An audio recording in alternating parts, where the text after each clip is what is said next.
3天没进米了，前胸都快贴后背了。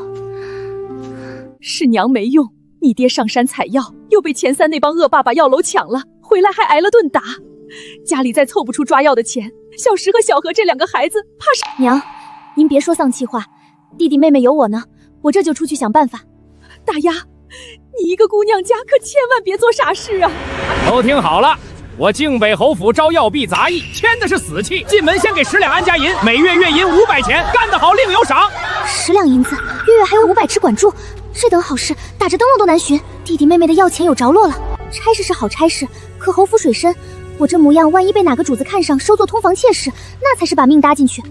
我还想多活几年，给家里挣钱呢。这副尊容，神仙看了都得绕道走，万无一失了。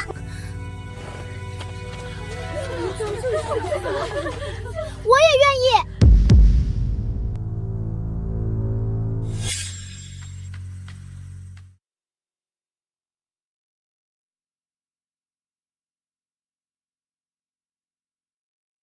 世子，这批新进府的药币杂役，夫人说请您过目，看有没有合用的。这就是靖北侯世子萧焕，听说他动辄打杀，满京城没一个姑娘敢嫁。老天爷保佑，千万别瞧上我这个药币。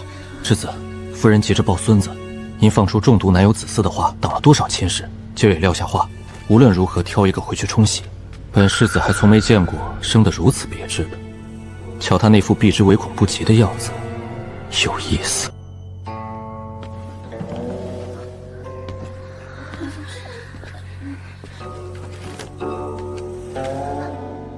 你叫什么名字？回世子，奴婢叫蒲大丫。人丑，名字也土，不过丑的这般叠致，倒省得我娘再往我院里乱塞人，就他了。啥？我？世子，您当真要留下他？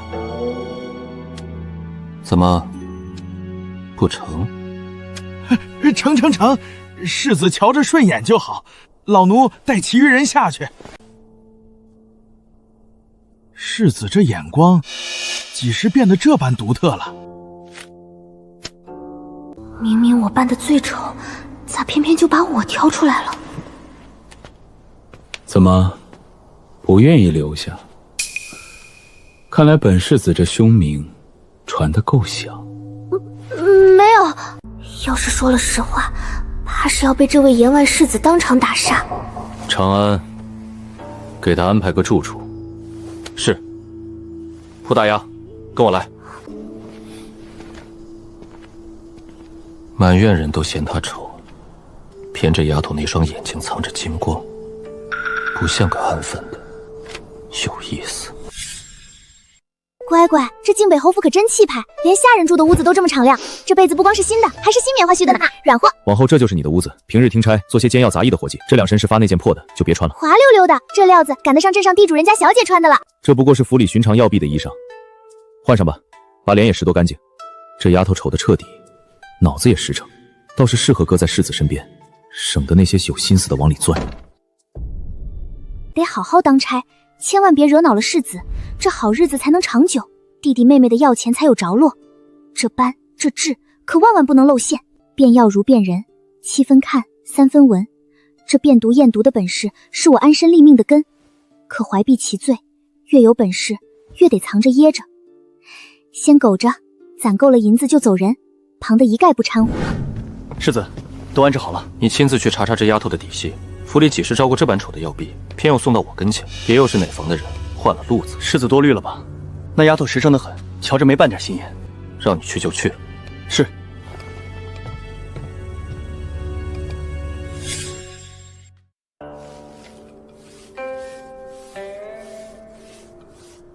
这丫头长得是磕碜，可瞧这手脚利索的劲儿，倒真是个勤快的。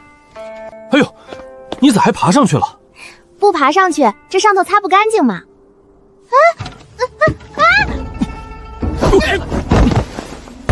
你是想砸死本世子吗？世子饶命，我不是故意的。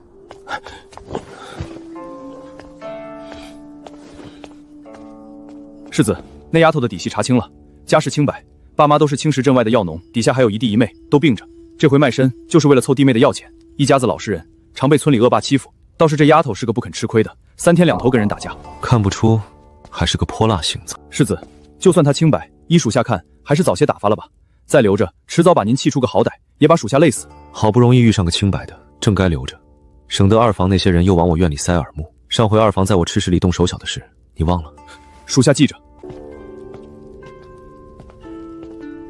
乖乖，这靖北侯府也太有钱了，世子一个人就吃这么一大桌子菜。用过晚膳了。啥？还有晚饭吃？你嚷嚷什么？1日3餐，不是天经地义的吗？还一天吃3顿？你在家不是1日3餐？咋可能？我们家一天只吃1顿稀粥，逢年过节都难得见着1回干饭，要是断了粮，就只能上山挖野菜。过来，这些菜赏你了，慢些吃，往后1日3餐你自去厨房用，不够让厨房给你添。谢世子。这世子瞧着也没传闻里那么坏嘛。用完膳就来伺候世子洗漱，手脚麻利点。世子，奴婢伺候您捉足。哎呦，你这是要做什么？还不快松手！世子，我真不是故意的，谁知道这一下就给您拽下来了，说明您该好生练练身子骨了。我不是那个意思。滚远点儿！本世子上辈子定是欠了你的。世子息怒，这丫头头一回当差，没个轻重。世子，要不奴婢给您揉揉腰，我这手劲可大了。免了，本世子这把腰可经不着你那大手劲儿。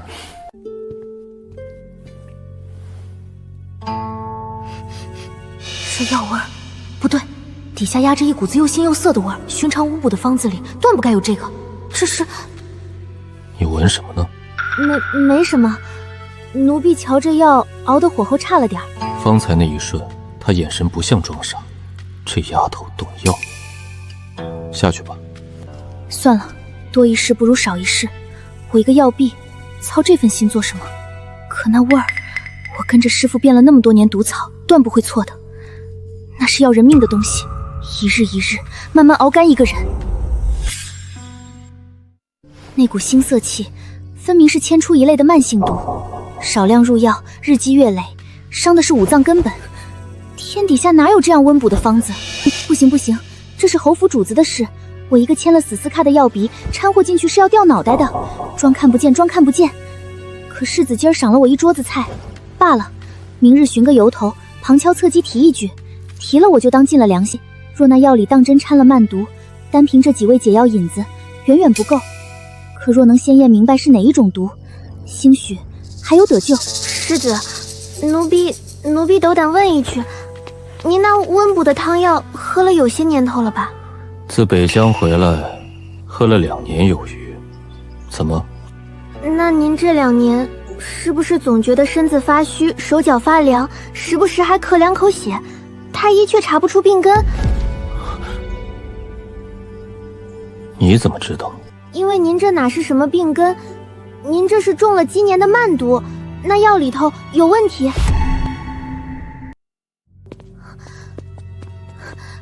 你方才说什么毒？再说一遍，什么毒？世子，奴婢小时候跟一位走方的师傅学过几年变药验毒，您那汤药里，奴婢闻着压着一股生涩气，是慢性毒的味儿。空口无凭。那奴婢验给您看。您瞧，银针变色，寻常巫卜的方子断不会这样。这药里掺的混在补药里，神慢极外，鬼不月，人就跟油尽的灯似的，一点点熬干，太医查不出，正因它藏在补药里。好一个温补，本世子喝了整整2年。世子，这是谁干的？这丫头扮丑藏拙，深藏不露，如今又一眼验出本世子的死结，是敌是友，还得试。你既验得出，可解得了？解得慢慢来，先用药把毒性压住，把您亏空的身子补回来，再一点点往外拔毒。可眼下最要紧的不是解毒，是什么？是揪出下毒的人，毒在药里，药从厨房药到下一手，这人日日往您碗里下毒，奴婢解义府里救下还下2份，神仙也救不回。说得好，从今日起，这件事只你我3人知道。你替我验毒配药，暗中盯着这碗药的来路。那世子，这活担着掉脑袋的风险，奴婢斗胆，能不能加点月钱？查出下毒之人，本世子重重有赏；查不出，你我都活不成。那奴婢这就去给您配药。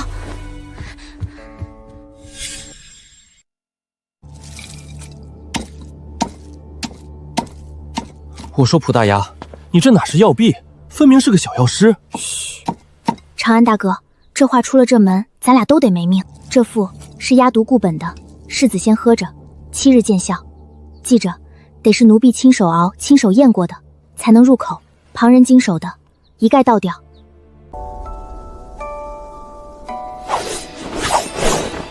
世子，您这气色，手脚回暖了，胸口那股郁气也散了。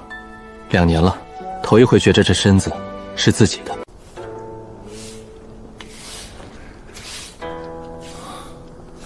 这丫头救了本世子一命。蒲大牙，本世子问你，你这一身变毒的本事之外，可还学得了旁的，比如拳脚？拳脚？世子要教奴婢功夫？你天生神力，一脚能把本世子踹翻，荒废了可好？每日多给你20个铜钱。20个铜板？学，这功夫我学定了。明日卯时演武场，先扎半个时辰马步。扎马步就给钱？这世上竟还有这层美当！他天生神力，这身蛮劲若调教好了，既护得住自己，本世子身边也多个信得过的人。还有验毒配药的事，半个字都不许漏。从今往后，你不光是本世子的药婢，你是本世子的人。姨娘，那位爷这几日气色渐好，听说连药都换着花样喝。好端端一个药罐子，怎么突然就硬朗了？是哪个多事的坏了好事？给我盯紧他院里那个新来的丑丫头！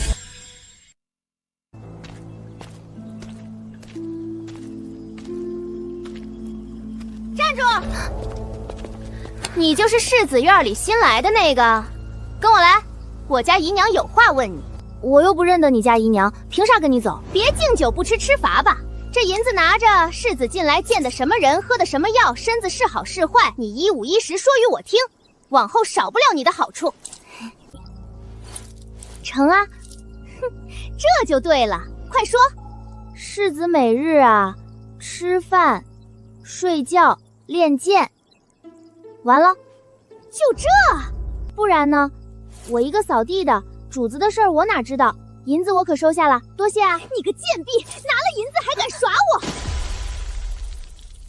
你推我，那药材可是世子要用的！哎呦，你敢打我！我可是冯姨娘院里的人。冯姨娘院里的人就能拦道，还动手推人？谁先动的手，大伙儿都瞧见了。不过，这冯姨娘上赶着打听世子的病，莫不是跟那碗毒药有干系？世子那毒是经年累月喂出来的，下毒之人必是能日日进他药食，又盼着他死的，二房处处惦记世子的病。这线头我得悄悄替世子攥住，装傻我在行。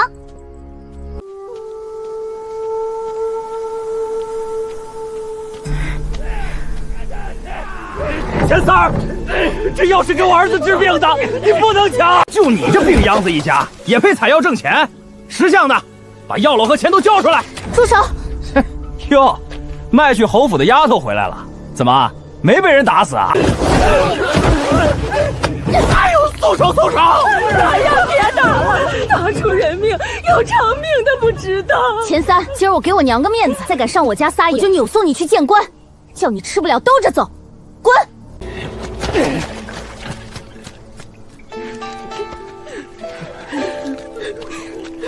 娘，这是这月的工钱，您收着抓药。小石小何，姐给你们换个方子。你们这病拖久了，是寒湿入体，先前的药太燥，越喝越亏。姐，你在侯府过得好吗？好着呢，顿顿有肉。等姐攒够了钱，接你们都去城里看好大夫。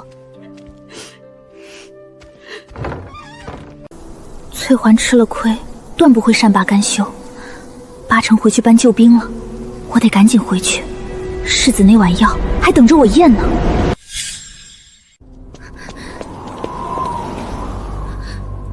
就是他，给我抓住这个贱婢，往死里打！光天化日，你们想干什么？往哪儿跑？今儿个姑奶奶非扒了你的皮不可！好你个翠环，光天化日带这么多人围殴，这是要置我于死地！不行，我得寻个有主子在的地界。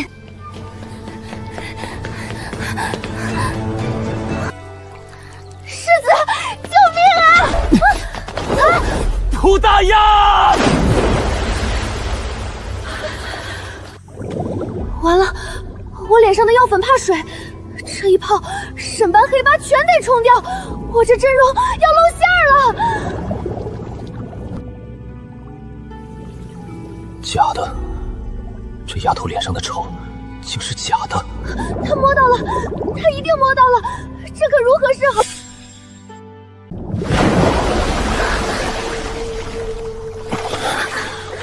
捂着脸做什么？水里有鬼！世子，您先别看我，我这里见不得人。世子恕罪，是这贱婢冲撞了您，还想推您下水。本世子的人，几时轮到你来发落？这笔账，回头再跟你家姨娘算。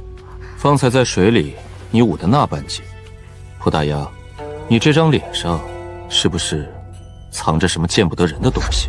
没有，奴婢就是怕这丑脸吓着世子。这丫头脸上的斑沾了水，边缘竟有些发花。再瞧那颗痣的位置，比头几日又挪了挪，有意思。本世子倒要看你装到几时。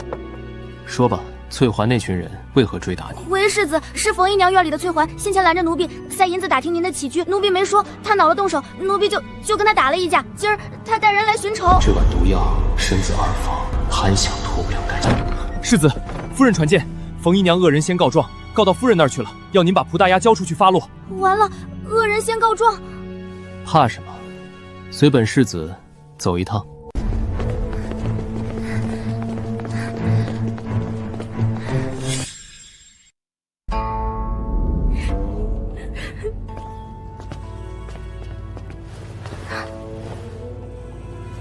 母亲唤儿子前来，所谓何事？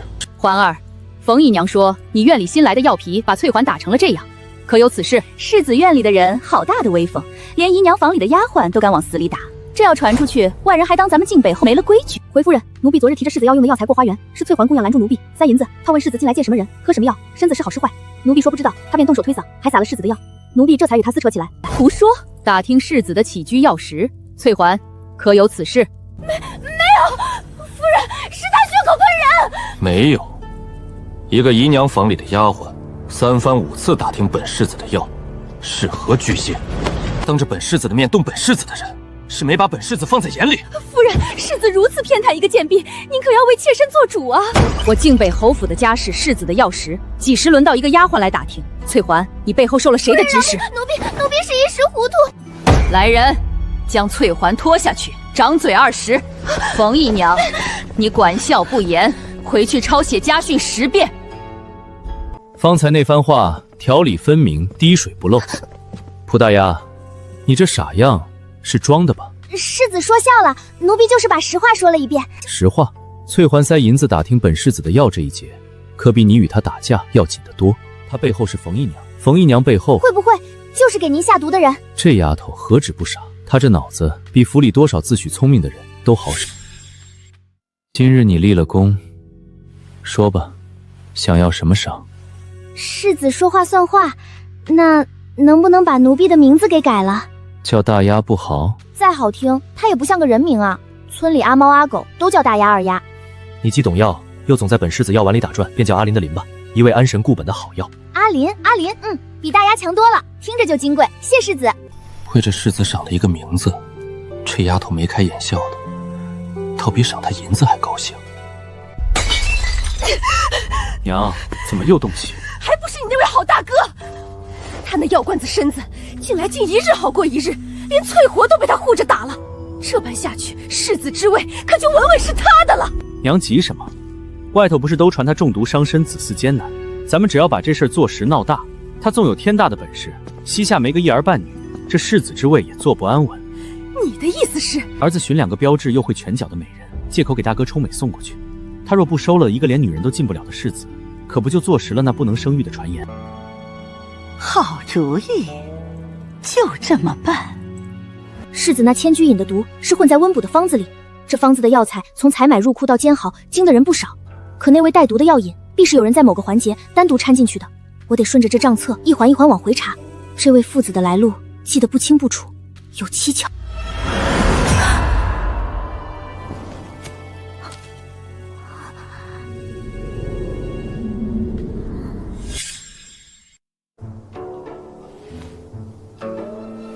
世子，这半个时辰还没到啊，我这腿都不是自己的了。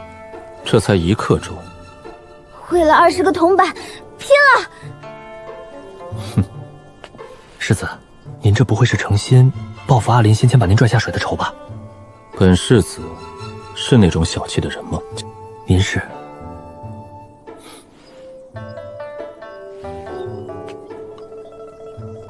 腿要沉，用腰胯发力，扫出去要快，要稳。哦，我懂了，这不就跟在田里抡镰刀一个理儿吗？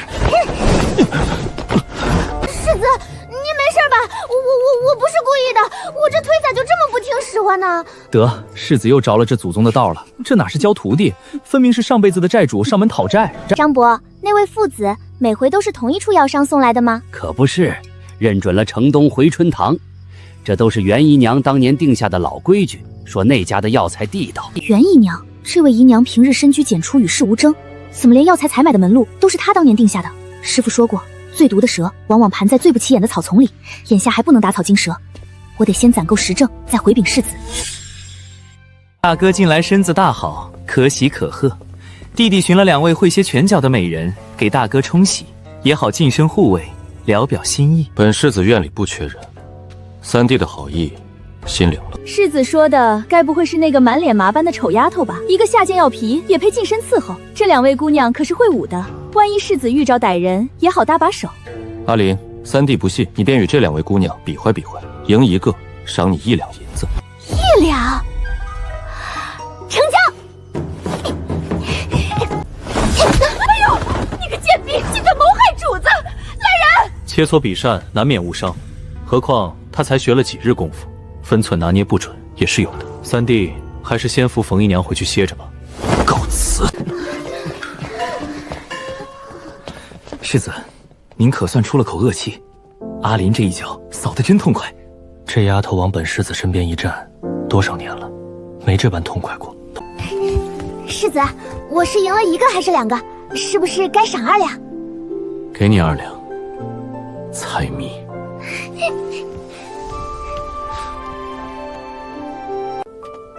奇了，世子打北疆回来，眉头就没松过，如今对着这丑丫头，倒像换了个人。世子，越是这样的人，越要留神，那毒下得又稳又狠，没个10来年的隐忍做不到。袁姨娘，父亲的妾室里就属她最不起眼，进府20年，从不争不抢。城东回春堂，本世子要亲自去会一会。长安，备马悄悄出府，不许声张。世子，您身子才刚建好，万一路上有个闪失，要不奴婢陪您去，也好替您验毒辨药。也好，多双眼睛。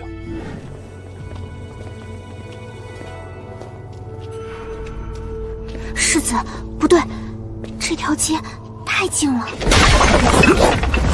萧恒，今日就是你的死期！世子小心，有刺客跳出来了，本世子正等着呢。果然有埋伏，这哪什么药商有问题，分明是有人借着引世子出城要他的命。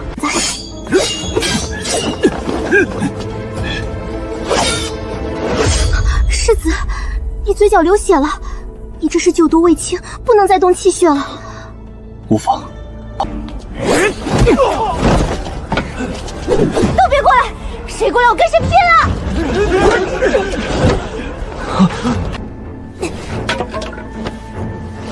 世子，趴稳了，我背你走。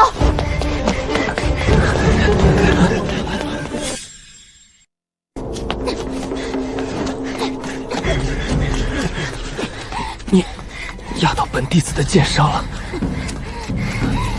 子您就忍忍吧，保命要紧，减伤算个啥？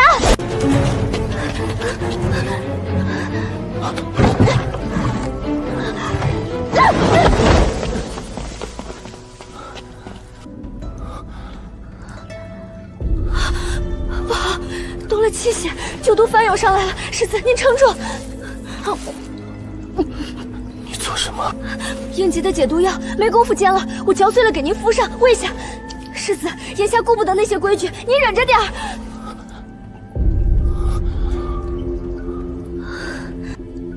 阿莲，你这是第2回救本世子的命了。世子，您可得记着这2回的赏钱。扮丑、藏入、动毒，舍命相护。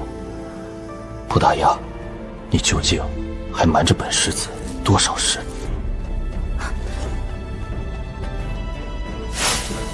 世子阿林，你们在哪儿？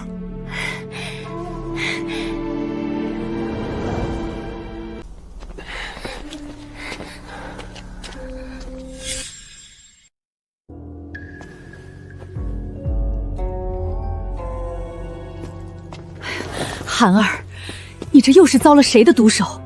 自打你从北疆回来，怎么3天2头有人要你的命？母亲莫忧，儿子无碍，多亏阿林拼死把儿子背了回来，又会些变毒救急的本事，才捡回这条命。难为你一个小丫头。来人，赏！回头让账房多给阿林些银子。谢夫人。阿林，你那瘦瘦小小的身板是怎么把世子背回来的？那一路我都追不上。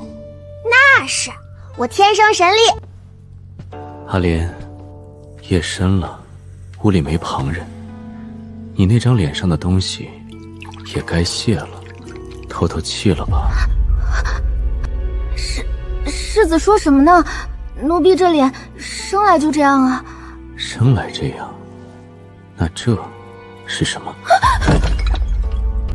世子饶命，奴婢不是有意欺瞒，奴婢扮丑只是怕被收作妾室，在这深宅里活不长。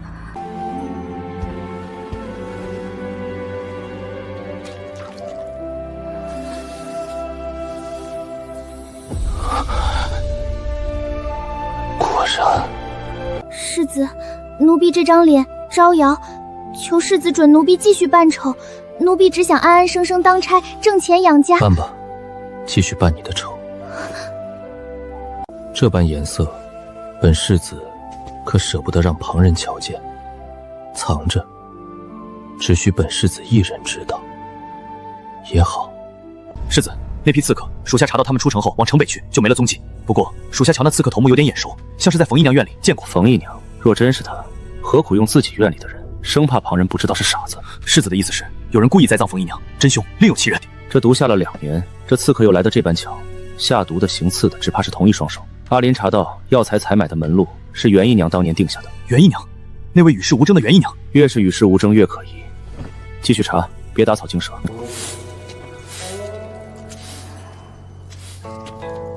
阿林，过来。世子，奴婢这般敷得牢着呢，掉不了。本世子又没说要看，往后你贴身伺候本世子的药，旁人配的、经手的，一概不许入口，记下了。记下了。世子，您是不是查到下毒的人了？你怕不怕？怕啥？您给我撑腰，我给您验毒，咱俩一块儿把那下黑手的揪出来。这丫头，倒比府里那些人都靠得住。阿林，本世子若说下毒行刺都是同一个人，且这人在府里藏了20年，你信不信？20年？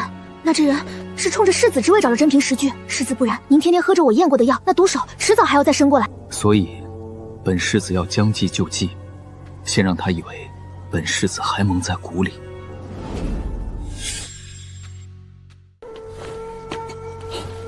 就这么个丑丫头，仗着大哥撑腰，敢扫翻我娘和三哥。听说大哥身边的婢子功夫了得，来，给本小姐表演表演。四小姐，阿林正练功，恐怕不便。你个奴才，也敢管主子的事？退下，跳，给我跳快点，跳不好扒了你的皮。长安哥哥都被他使唤得跟孙子似的，世子又不在，这位四小姐惹不起。偷懒，再偷懒，我让人把你打死！四小姐，奴婢实在跳不动了。他让你死你就死，萧野，你算什么东西？也敢动本世子的人？大哥，这贱婢规矩不好，我教教他而已。阿离，世子放心，姑娘是中暑加上劳累，歇几日吃几副药就好。本世子离府时怎么交代你的？世子恕罪，属下不是没拦，可属下一个奴才，哪拦得住主？再有下次，不必顾及身份，直接动手。行了，往后谁再敢这么使唤你，不必忍着，本世子给撑腰。这位传闻里的阎王身子，怎么对我越来越好了？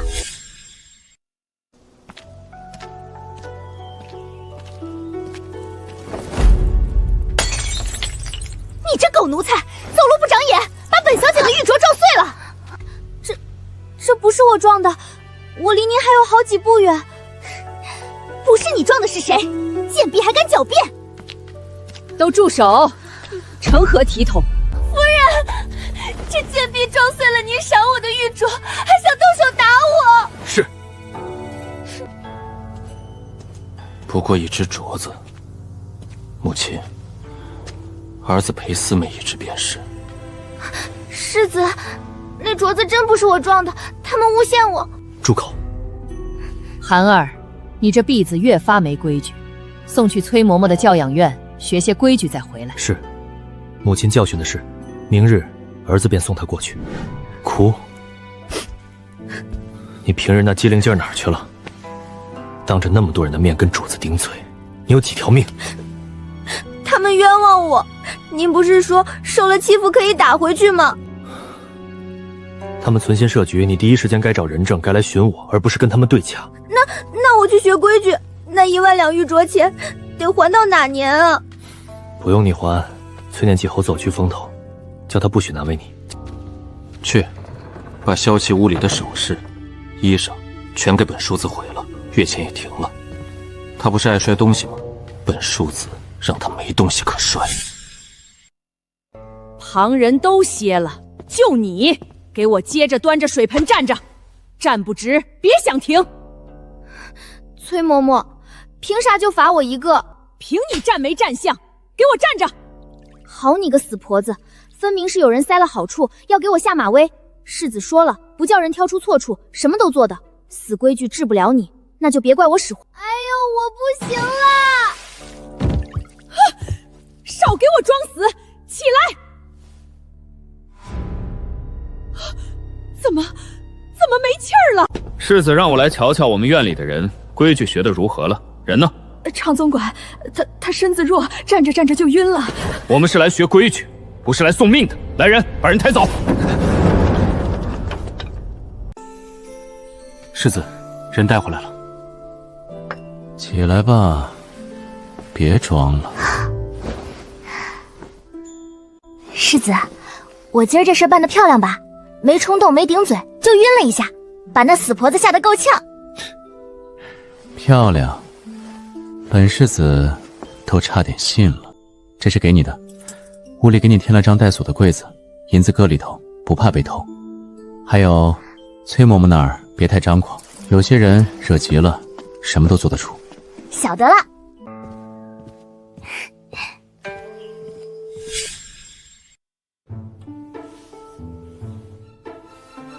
世子，我瞧着阿林不大适合扎辫子。你说的对，哪有这么给人梳头的？丑死了！这样，正好。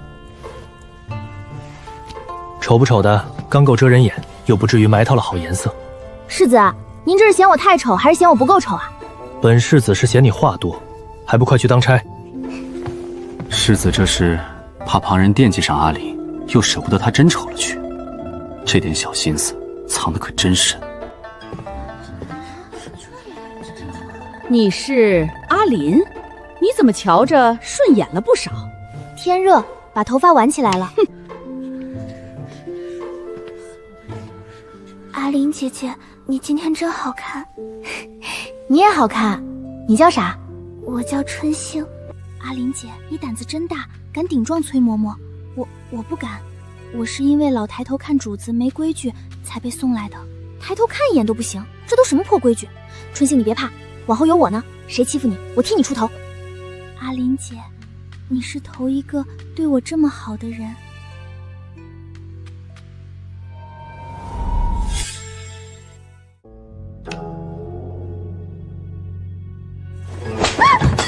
眼睛乱瞟什么？想爬高枝的贱蹄子，也不撒泡尿照照自己！崔嬷嬷，我知道错了，别打了。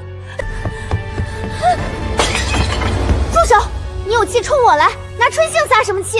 哼，仗着世子撑腰，今儿个算他走运。春杏，你撑住，这伤脱不了，我去世子那儿取上好的伤药，你忍着点儿。阿丽姐，别为了我再去得罪崔嬷嬷。说什么傻话！你等着，我去就回。世子，你那上好的金疮药还有，快给我！春英被崔嬷嬷打坏了。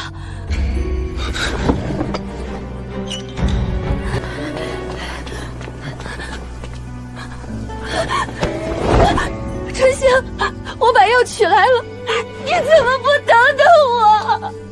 人已经去了。他是我在这府里头一个朋友。他那么好，是我害了他。姑娘节哀，这就抬去城外乱葬吧。不行，乱葬岗都是没人认领的孤魂。春杏性子软，去了那儿要被欺负的。我要给他寻个好地方安葬。好，本世子。春杏，你不是最爱这皂角香吗？姐留给你，你放心，害你的人，姐一个都不会放的。这个公道，本世子陪你讨。娇养院，你别去了，回来住。世子，我要崔嬷嬷为春星偿命，可空口无凭，我得拿到她虐杀人命的真凭实据。查到了，崔嬷嬷这些年克扣押统月钱、中饱私囊，前后逼死打残过好几个。春杏的事也有人亲眼瞧见，那天有个撒枣的婆子亲眼看见崔嬷嬷拿木棍打春杏的后背，那婆子胆小，一直不敢声张。我寻着她，她愿意出来。够了，明日一桩桩算清楚。夫人，奴婢要告养院的崔嬷嬷，她苛虐丫鬟，克扣月钱，更将春杏活活打死，血口喷人。春杏是自个儿磕到了，与我何干？这是教养院近3年的月钱账目，崔嬷嬷月月克扣，私吞入囊，这是被打残撵出府的丫鬟的证词。还有，这位嬷嬷亲眼看见崔嬷嬷用木棍打春杏的后背，春杏吐了血，当夜就没了。夫人明鉴，老奴不敢撒谎，那日老奴是亲眼瞧见。够了，来人，将崔嬷嬷拿下，送交官府，按律严惩。春英，可以安息了。今日宾客众多，你刚从教养院回来，万事小心。世子放心，奴婢有分寸。阿里，给本小姐这桌添壶茶来。哎，怎么走路的？我教你的规矩，都喂狗了，还快跪下给主子奉茶。您不是说像奴婢这等下贱胚子，伺候主子就该屈着膝，衣裳越少越好，最好露着，让人随便看随便踏，才显得主子尊贵。奴婢照您教的做便是。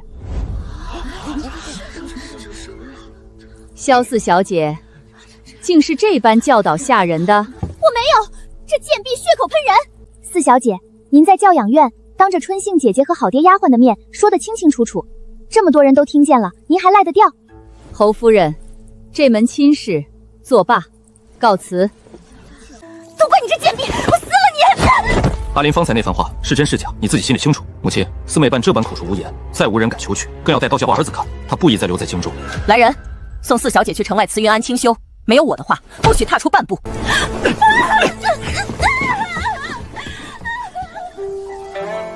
春杏姐，又替你讨回来一点。只懂此事。大哥，好久不见！听说大哥前阵子遇刺受伤，可恨我不在京中，否则定要将那歹人碎尸万段。老二弟挂心，若不知你在背后捅刀，倒真要献了你这副手足情深的模样。大哥院里怎么留个这么丑的丫头？回头弟弟给你挑2个标致的。不必。奇了，我学医多年，最后忘记变质。这二少爷面色青黄，印堂晦暗，是常年亏耗之相，跟世子那将门之气半分不像，倒像那深居简出的袁姨娘，眉眼间那股淫女有7、8分像。不对啊，可这血脉体质骗得了旁人，骗不了我这双变了多年睁的眼睛，这里头定有蹊跷。世子，奴婢斗胆，那位二少爷的体质气色与您与夫人都不相类，倒像是另有出处。你的意思是？奴婢也说不准，只是行医的人讲究望闻问切，他这副底子怎么看都不像将门嫡出。本世子自北疆回来，便觉这个地底处处透着古怪，如今连阿林都瞧出了血脉的破绽。难道20年前真有什么被瞒了下来？娘，我在北疆本想速战速决，立个大功回来，好压大哥一头，偏父亲不许，还骂我急军尽力，把我赶了回来。娘，二少爷管元姨娘叫娘。萧何内毒下了这么多年，本该是个废人，骗他命硬。可只要那东西还在，这世子之位迟早是你。娘，那万一萧环就赖着这世子之位不放呢？放心，娘隐忍了20年，起早布下了。等你父亲从北疆一回来，娘自有法子，名正言顺的把这位子挪到你头上。天爷，二少爷竟是元姨娘的儿子，是假的？那这等今天的秘密被我撞见，我这条小命怕是悬了。世子，不得了了！奴婢方才迷路，偷听到二少爷管元姨娘叫娘，他们还在谋划您的世子之位。你说的可是真的？奴婢亲耳听到的，那还有假？世子您快松手！怪不得他长得不像我，也不像父亲母亲。原来他根本不是我的同胞兄弟。那20年前阿林，半个字都不许再对旁人提。本世子要去问母亲一些旧事。母亲，当年儿子出生后，二弟是隔了多久才出生的？你出生不久，你二弟就生了，只是他一落地就不会哭，险些没活成，把娘吓得魂飞魄散。那后来是怎么好？当时娘大出血，昏了过去，你二弟就先交给了稳婆，没多久就被抱回来了，会哭了，娘也放下了心。倒是元姨娘与娘同一日生产，她的孩子没能救回来，生下来就没了气。她的孩子是怎么没？那孩子一生下来就死了。元姨娘怕冲撞了府里气运，没让葬进祖坟，埋在了城郊荒山。打那以后，她就深居简出，时常去佛寺给那夭折的孩子祈福，也是个苦命人。不是她亲生的孩子，她自然不心疼。当年我那昏死过去的弟弟，定是在被抱出去的那一刻被掉了包。二弟，大哥来晚了。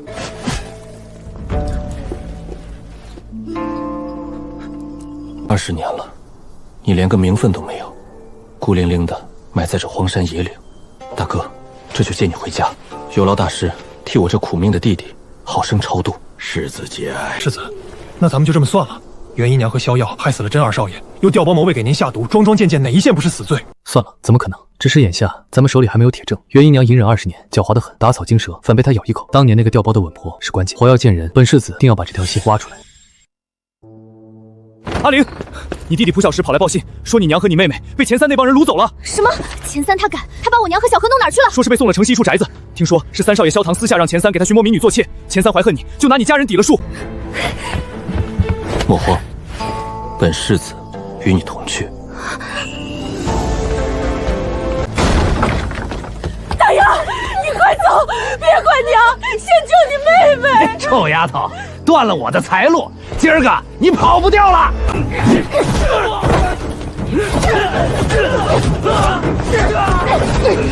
我妹妹在哪儿？在里屋，三少爷正在里头。别怕，跟了本少爷有享不尽的荣华。畜生，敢动我妹妹！姐，你个贱婢，竟敢打本少爷！你知道我是谁吗？小何别怕，姐来了，没人能再动你一根头发。这是20年前府里稳婆才有的腰牌，钱三一个乡野泼皮怎会有这东西？这背后牵着的究竟是什么？大哥，你竟为了个贱婢对亲弟弟动手！强抢民女为非作歹，传出去丢的是整个侯府的来人。把三少爷醉酒受的伤好生抬回去，请冯姨娘送他去庄子上养伤思过。没本庄主的话，不许回京。姐，要不是你来得及时，都过去了，是姐妹护好你们，往后谁也别想再欺负咱们家。派2个人暗中守着蒲家，钱三背后牵着萧唐，萧唐背后未必没有更深的水。在水落石出之前，绝不能让阿林的家人再出半点闪失。大丫，多亏了世子，这份大恩，咱们一家可怎么报啊？娘，您别哭，小何只是受了惊，没伤着根本。我开服安神的方子，喝几日就好。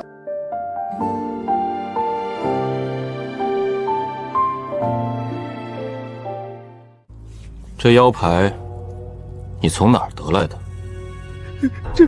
这是俺娘的旧事，在大户人家当过稳婆，后来不干了，得了好大一笔赏钱。世子，我想起来了，钱三他娘钱婆婆，我们村里都晓得，早年是给京城大户接生的稳婆，后来不知怎的，突然就发了笔横财，盖房置地。钱安前调包的稳婆，踏破铁鞋，原来远在天边，近在眼前。世子，您是说，当年给夫人接生调了包的稳婆，就是钱三他娘？8九不离10。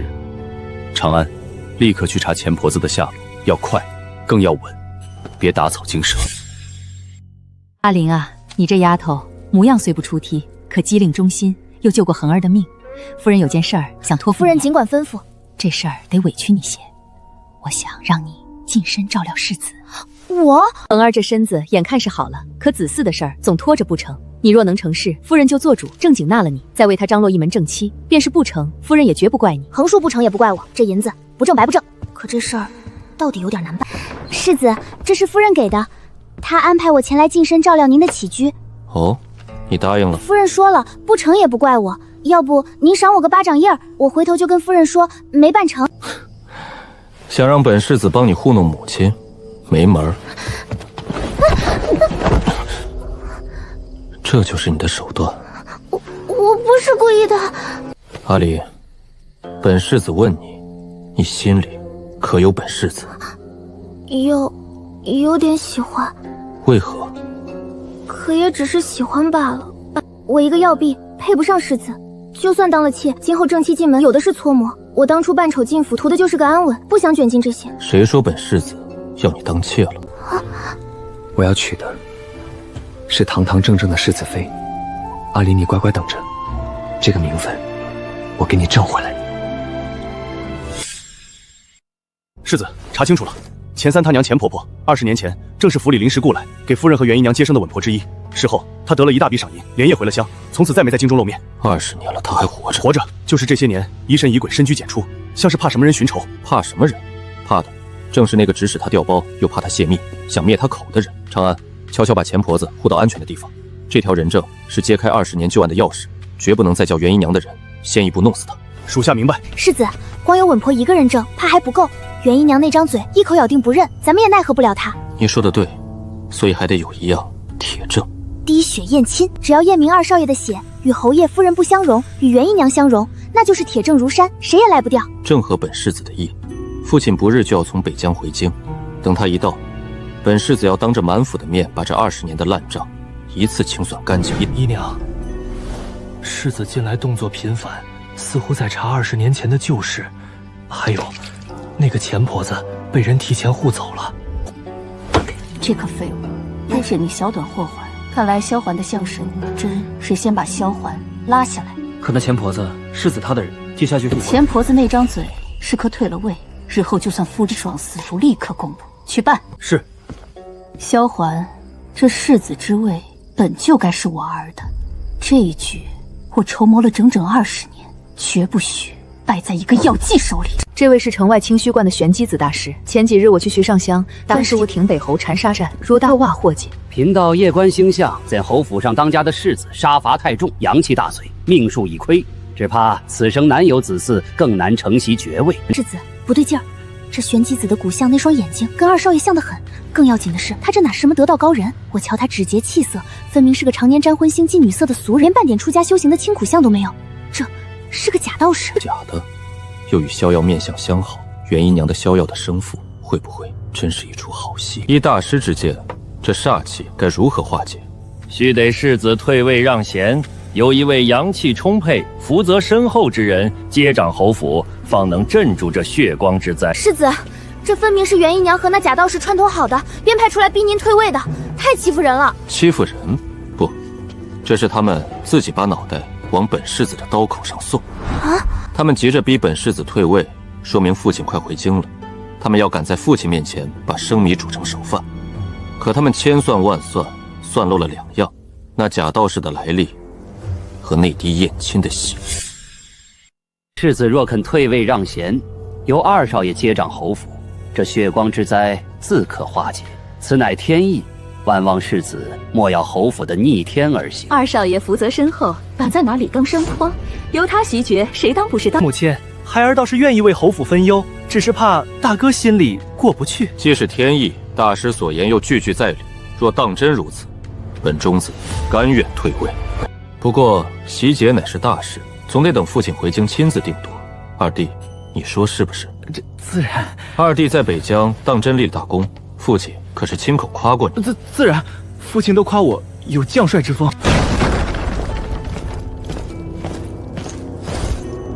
放屁！父亲，您怎么回来了？本侯不回来是要任由你在这装神弄教、欺瞒满府吗？拿将士的性命当儿戏，几次三番冒进，害死多少弟兄？侯爷，您这是……父亲息怒，是儿子请父亲星夜赶回的。儿子要当着满府的面，为一个枉死了20年的人讨个公道。这位二少爷萧耀，根本就不是父亲与母亲的亲生骨肉。程环，你可知你在说什么？萧耀不是你母亲亲生，这等大事岂能信口雌黄？儿子若无凭据，断不敢当众污蔑。母亲，当年您生下儿子后，二弟也随之诞生，可他一落地便不会哭，旋即被稳婆抱了出去。而同一日，袁姨娘拿产，孩子一生下来就夭折了。父亲母亲，你们从未起过疑吗？世子，你为了保住世子之位，竟编做出这等弥天大谎，污蔑一个守了20年活寡的苦命人。我的孩子是生下来就没了的。是吗？那这位你可还认得？这老婆子是谁？20年前，就是你逼着我把夫人那个昏死过去的二少爷跟你生的孩子调了包，你给了我一笔封口银，我愿放下我泄罗姓人，杀了我2个儿子，我躲了20年，今儿拼着这条老命也要把真相说出来，血口喷人！你这老婆子是被萧恒收买了，信口喷污！我喷污你做什么？那昏死的孩子被你叫人活活闷死，扔在荒山，你的亲生儿子却顶着嫡子的名分，享了20年的荣华元氏，你的良心被狗吃了！我的孩子，我那可怜的孩子，元氏，我自问待你不薄，你竟如此狠毒！父亲，别听这疯婆子胡言，我是你们的亲生儿子。是不是亲生？一验便知。侯爷、夫人，民女略通医理，古有滴血认亲之法，至亲骨肉之血入水相融，非亲非故，则泾渭分明。当众一验，真假立先，谁也赖不掉。验！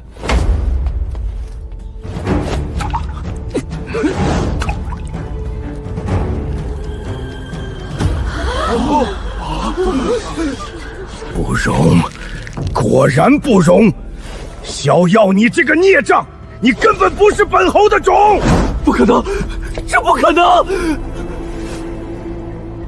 侯爷，民女还有一言，这位玄之子大师根本不是什么出家修行之人，他骨相俗折，面带昏星，连戒斑都没有，是个彻头彻尾的假道士。而且，他的面相与二少爷有至亲的血脉之象，民女斗胆请侯爷让他2人也滴一滴血。贫道乃方外之人，岂能参与这等凡俗闹剧？验！来人，按住他！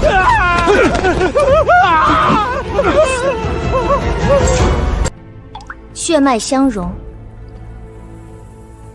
这位神医才是二公子真正的生身父亲。完了，全完了！好啊，好一对狗男女！你借着进府为妾，与这奸夫私通，生下孽种，又调包顶替本侯的嫡子，谋我侯府的爵位，还在本侯儿子的药里下了20年的慢毒。袁氏，你好狠的心肠！不错，是我下的毒。萧寒这条命本就该是我儿子的，我筹谋20年，只差一步，只差一步啊！要不是你这个半路杀出来的丑丫头！来人，将袁氏与这假道士一并拿下，押送官府，一律严办。私通调包、谋害侯府子嗣，桩桩件件都是死罪。萧欢，你以为你赢了吗？不过是个被毒气了5脏的废人，这辈子休想有子嗣！你们靖北侯府迟早绝后！堵上他的嘴，拖下去！我是二少爷，我是靖北侯府的二少爷。算什么东西？在北疆，你冒进贪功，害死了多少本侯的好儿郎？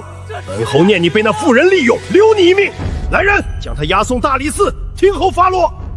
萧环，这些年苦了你了，是为父糊涂，被那妇人蒙在鬼里20年，险些害你丢了性命，又险些被夺了世子之位。父亲言重了，儿子只求真相大白，还枉死的二弟一个公道。我可怜的孩子，当年我生下的是双生子，我却不知道其中一个被换了，是娘没护好你们。母亲，不怪你，是袁氏心思歹毒。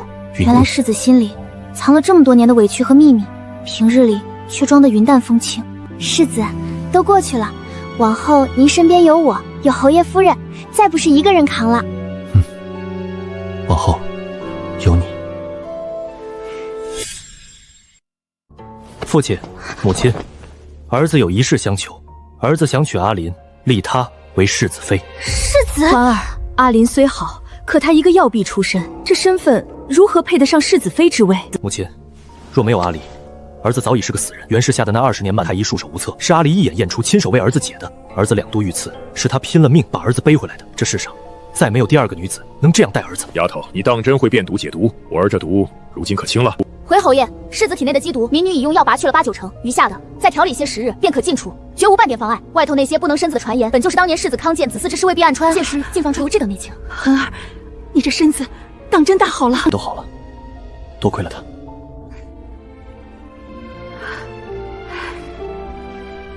罢了，我儿心意已决，又有这般救命的恩义，这门亲事我准了。丫头，往后你可要好好待我儿。民女谢侯爷，谢夫人。世子，这是真的吗？我一个半丑卖山的药婢，竟要当世子妃了。往后再不必扮丑了，我的世子妃要堂堂正正，以真容示人。二弟，大哥来看你了。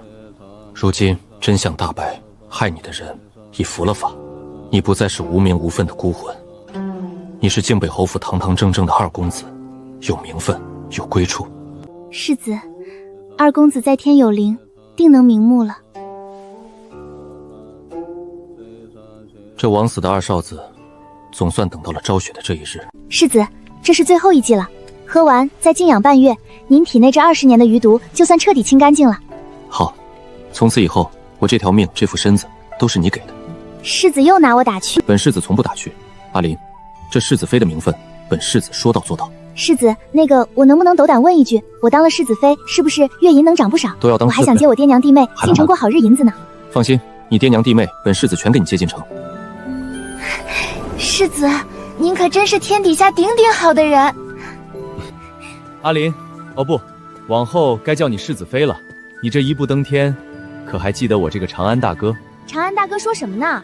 当初我刚进府，人生地不熟，多亏你照拂，这份情我记着呢。从一个满脸麻斑的丑丫头，到这靖北侯府的世子妃，这丫头凭的不是运气，是一颗金子般的心，和一身藏不住的本事。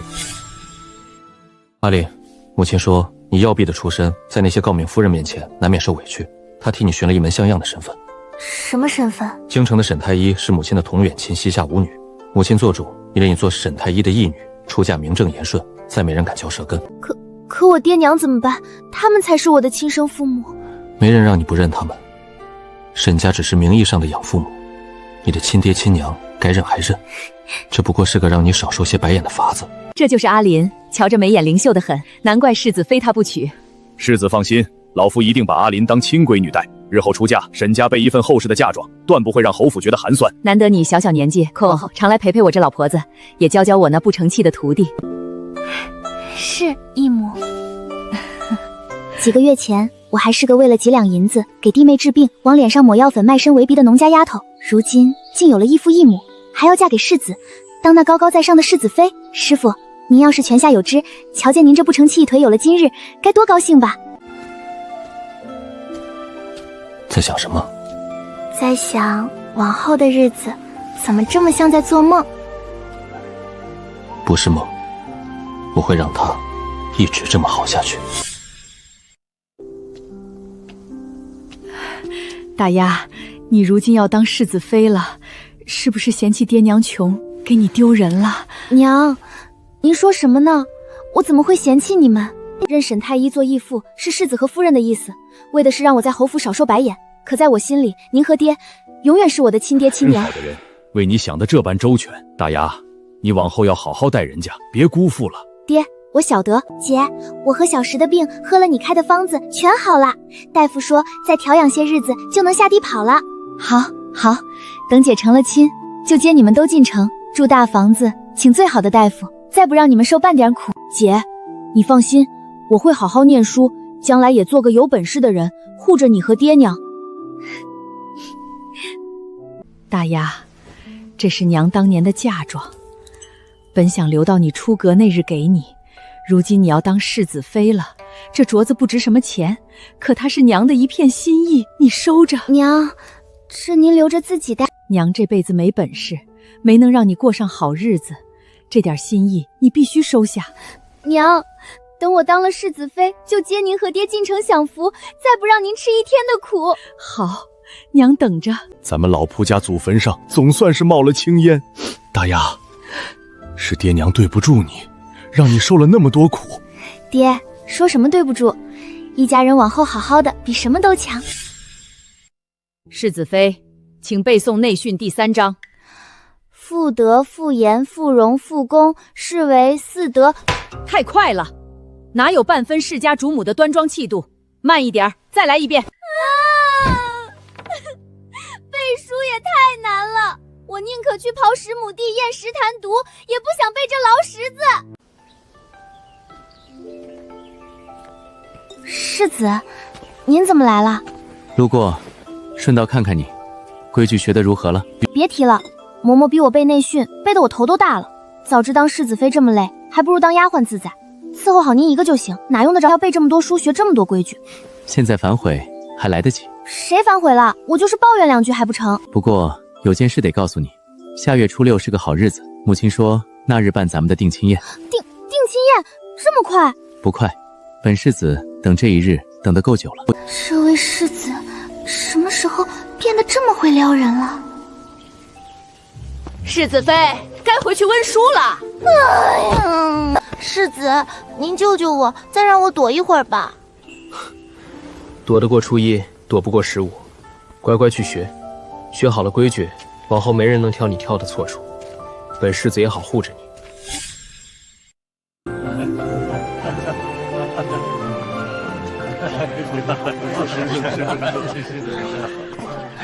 这就是世子要娶的沈太义女，瞧这知书达理，倒也般配。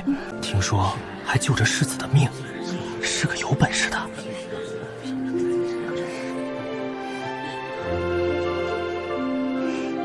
世子都料理妥当了，袁氏与那假道士玄机子已被官府定了死罪，逍遥在大理寺因北疆草菅人命冒领军功，判了流放。3少爷萧唐强抢民女的旧账被翻出，革了公平，圈在庄子上。4小姐萧琪在慈云庵清修。这靖北侯府往后再容不下这些蝇营狗走。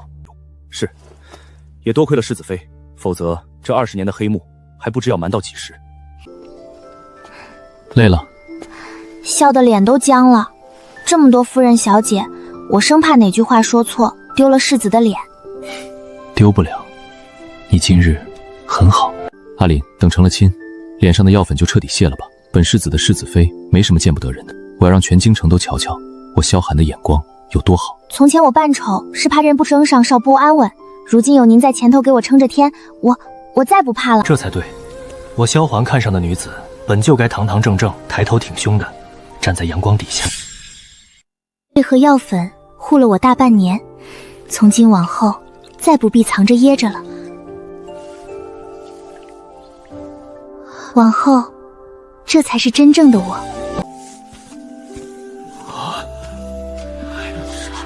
我当初竟把这么个美人当丑货，差点没烧。世子的眼光果然毒辣，真好看。世子又取笑我，从前嫌我丑，如今又夸我好看。从前嫌你丑是怕旁人惦记上你，如今夸你好看是因为你终于可以光明正商的站在本世子身边了。世子光顾着夸我，正是呢。大婚的章程，我这心里头还一点底都没有。有母亲张罗，有本世子在，你只管安安心心当你的新娘子，别的都不必你操心。那当了世子妃，我还能继续行医配药吗？我这一身本事可不能荒废了。自然，我的世子妃文能验毒断案，武能扫腿揍人，是我萧环鼎鼎得意的招牌。列祖列宗在上，当年错认孽种，冤了嫡孙，是萧战之过。今日特正本清源，萧环乃我靖北侯府唯一嫡子，世子之位名正言顺，再无人可撼。那枉死的次子也已证明归宗，入了族谱。儿子定不负父亲，不负列祖，守好这靖北侯府的清誉与忠勇。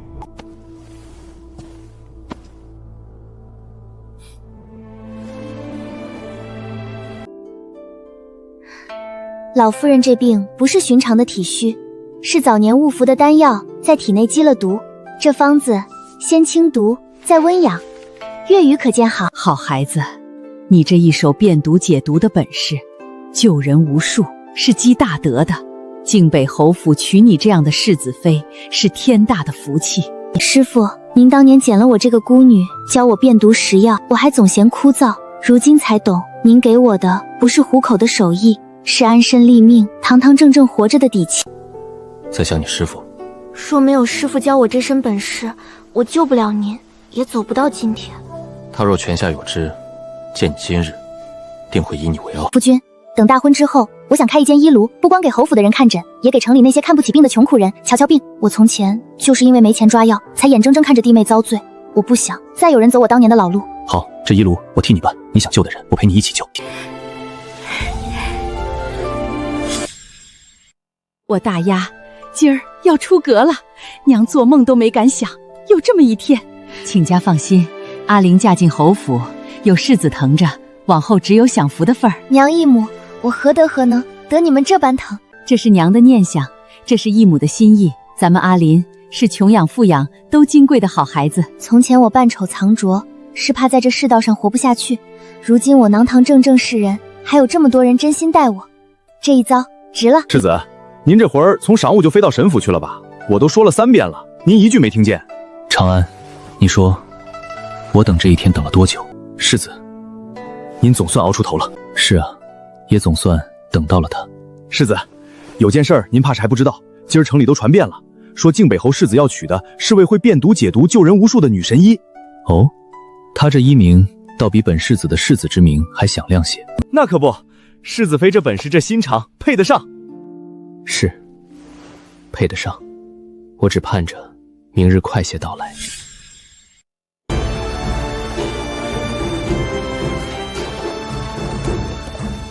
不是说世子要娶的是个不起眼的义女吗？怎么这般大的排场？管他是谁，瞧世子这架势，可是把那姑娘捧在心尖上了。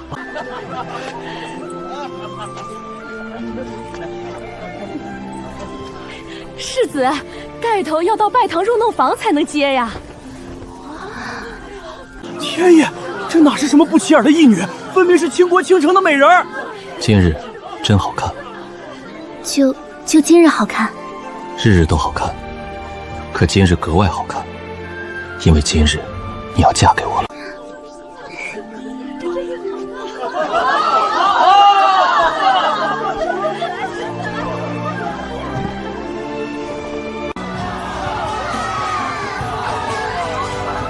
娘、爹、小石、小何、师傅，你们看，我们熬出头了。祝世子与世子妃百年好合，白头偕老。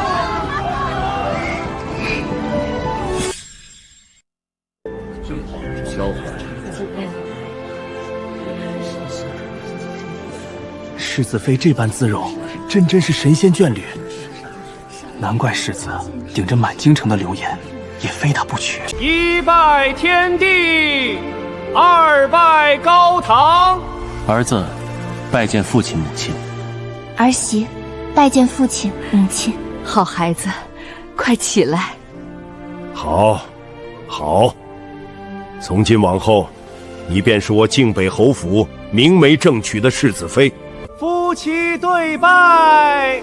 从一个扮丑卖身的药婢，到靖北侯府的世子妃；从一个拖着满身毒、装疯避祸的世子，到今日堂堂正正风光大婚，这一路真是太不容易了。爹娘，姐姐真好看。姐姐当了世子妃，我们是不是也能常来这么大的府里玩了？能，都能。你姐姐有出息，咱们苦尽甘来了。等忙过这阵儿，我就接你们都搬进城里来，往后一家人再不分开了。姐，这是我和小石攒了好久的零钱，给你买的喜糖，虽然比不上侯府的精致，这是姐收过的最金贵的贺礼。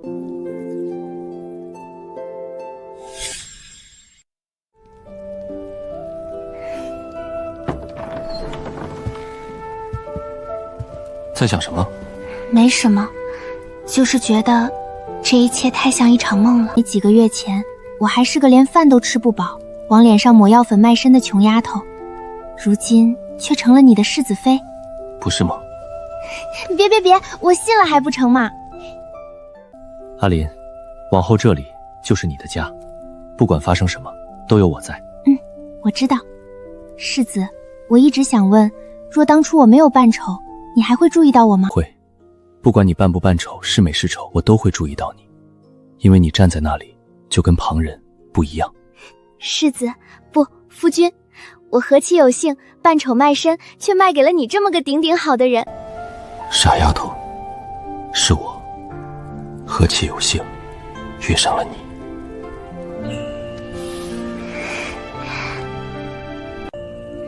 夫君，我有个心愿。说。我想把我这身辨毒识药的本事好好传下去，教几个学徒，开一间医炉，让往后再没有像我弟弟妹妹那样因没钱抓药白白受苦的人。本世子早替你想好了，医炉的牌匾，本世子都已命人备下了。真的？本世子几时骗过你？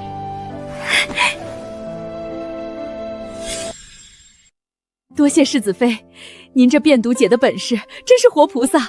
当初扮丑进府只为讨口饭吃，如今我不光有了家，有了良人，还能用这身本事救更多的人，这日子比我当初做梦还要好上100倍。